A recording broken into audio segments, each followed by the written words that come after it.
In 1968, the Zodiac drew first blood, attacking in a lover's lane in Vallejo, California. 4 murders later, and after dozens of suspected attacks and sightings, Zodiac slipped off the California landscape, replaced by Charles Manson, Richard Ramirez, and a host of others. By 1991, the case is cold. No detective able to crack the riddle of the Zodiac and put a face to the killer. If there is a #1 suspect, his name is Arthur Lee Allen. Cold case detectives, however, have no physical evidence tying him to any of the Zodiac crimes. In 1992, fate plays a hand and things begin to change.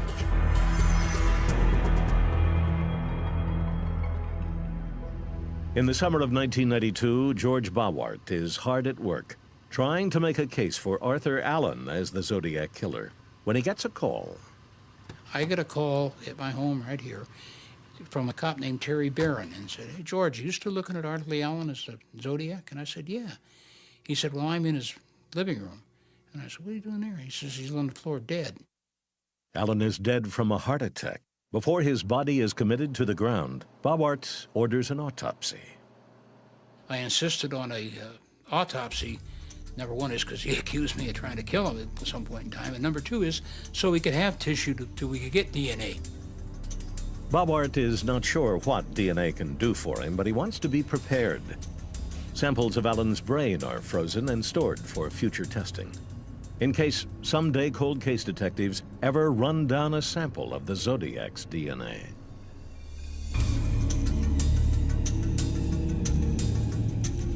Kelly Carroll is a homicide detective with the San Francisco Police Department. Like everyone else in the department, Carroll is familiar with the legend of the Zodiac. Probably the most famous of San Francisco homicide cases in terms of unsolved cases is the Zodiac case.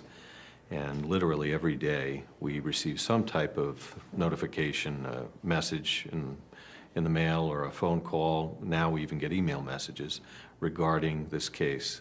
And so it was decided that the case would be reactivated and assigned to an active homicide team. Carroll pulls the case files and quickly realizes his best hope for success lies with forensics. The idea that a criminal would be aware of fingerprints and things like that and take efforts to hide or conceal or mask them is reasonable. But the idea that they would be aware of DNA and try to hide that is not reasonable. Carroll believes the Zodiac most likely took no precautions against DNA transfer. Before a letter can be analyzed, however, a threshold determination must be made. Which of the 20 so-called Zodiac letters can be considered authentic and thus worth testing? Susan Morton is a forensic document examiner with the San Francisco PD. There was a long letter concerning the murder of Paul Stein, and I knew that that letter had been received with a piece of the victim's bloody shirt. So there was no question that that had to be from the Zodiac. Using the Stein letter as her Rosetta Stone, Morton is able to authenticate at least 5 Zodiac letters as genuine. Then the scientific process begins, and the case is built anew. When the Zodiac mailed a letter, he presumably licked the stamp and envelope, potentially transferring his saliva and genetic profile onto the glue. The question for forensics is the Zodiac's DNA still there?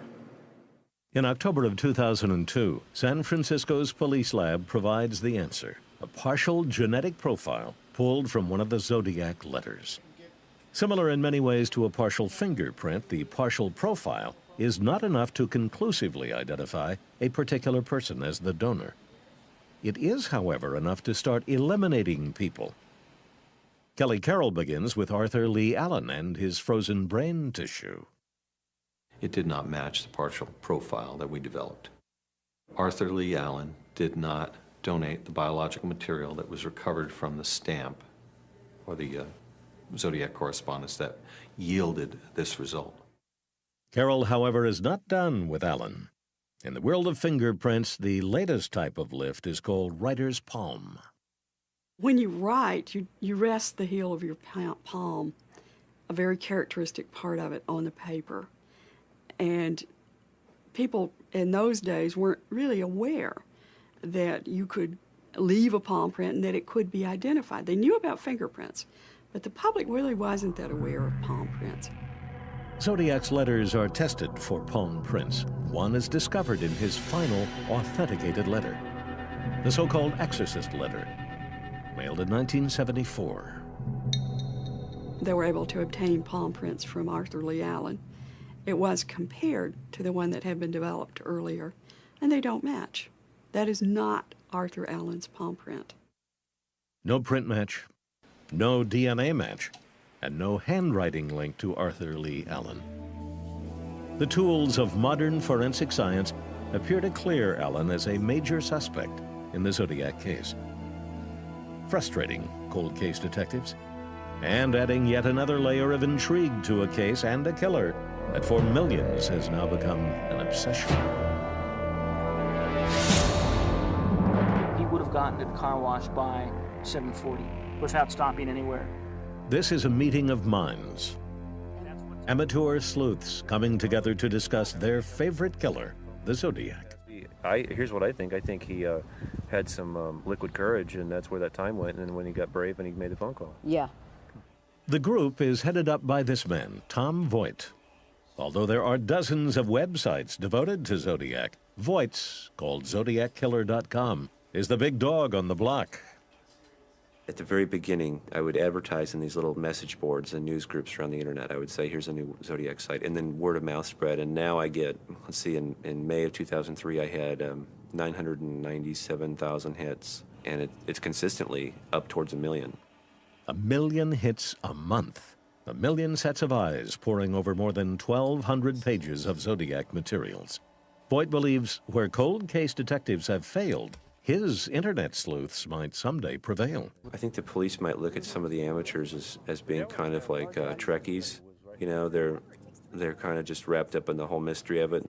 And sometimes it's easy to dismiss them and not realize that, you know, they have suspicions for thinking this person might be a killer. It's just a matter of getting them to communicate what those suspicions are. There's a subset of the population that is obsessed with the case. To some, it's like a religion. Yeah, appreciate it. Carol understands the lure of the Zodiac. Even as a professional, he sometimes feels its tug. In truth, every detective, I think, would like to have their Dr. Moriarty. And in the case of Zodiac, you have the worthy adversary. Zodiac has identified himself to us. He's given us various clues, really a lot more than you'd get from the average suspect. Certainly, the average homicide suspect doesn't volunteer this information. That's why it's so bizarre. That's the mystery, that's part of the allure for the subculture. Carol believes there are two likely endgames for the Zodiac. He is either dead or in prison. Either way, the job of IDing the killer and, if possible, holding him accountable for his crimes is an important one for the simplest of reasons. 5 families for whom the Zodiac is neither legend nor movie star nor cult figure, but a real-life killer, a man who took the life of a brother or sister, daughter, son, or friend. What he did was spectacular and horrible. And again, talking with the families, you are reminded constantly of the lifelong devastating effect that these crimes have on people, the people that survive. But is that really the final twist in this tale? It appears not.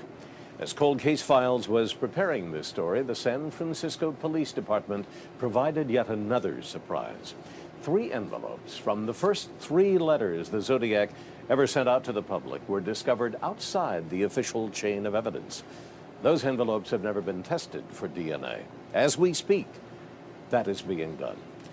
Cold case detectives hope the envelopes might provide a full DNA profile, and maybe, after decades of frustration, the identity of the Zodiac Killer.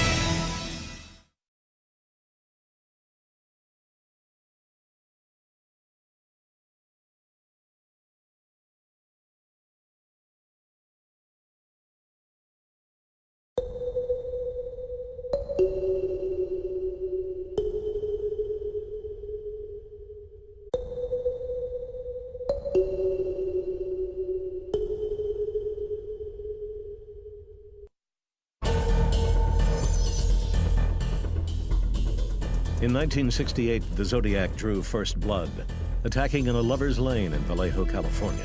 4 murders later, and after dozens of suspected attacks and sightings, Zodiac slipped off the California. And said, "Hey, George, you still looking at Arthur Lee Allen as the Zodiac?" And I said, "Yeah." He said, "Well, I'm in his living room." And I said, "What are you doing there?" He says, "He's on the floor dead." Allen is dead from a heart attack. Before his body is committed to the ground, Bobart orders an autopsy. I insisted on a autopsy. Number one is because he accused me of trying to kill him at some point in time. And number two is so we could have tissue till we could get DNA. Bobart is not sure what DNA can do for him, but he wants to be prepared. Samples of Allen's brain are frozen and stored for future testing, in case someday cold case detectives ever run down a sample of the Zodiac's DNA.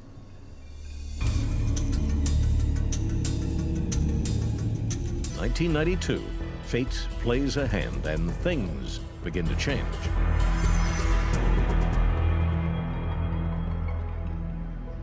In the summer of 1992, George Bobart is hard at work, trying to make a case for Arthur Allen as the Zodiac Killer, when he gets a call. I get a call at my home right here from a cop named Terry Barron. California landscape, replaced by Charles Manson, Richard Ramirez, and a host of others. By 1991, the case is cold.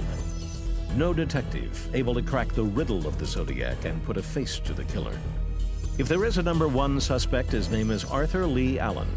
Cold case detectives, however, have no physical evidence tying him to any of the Zodiac crimes.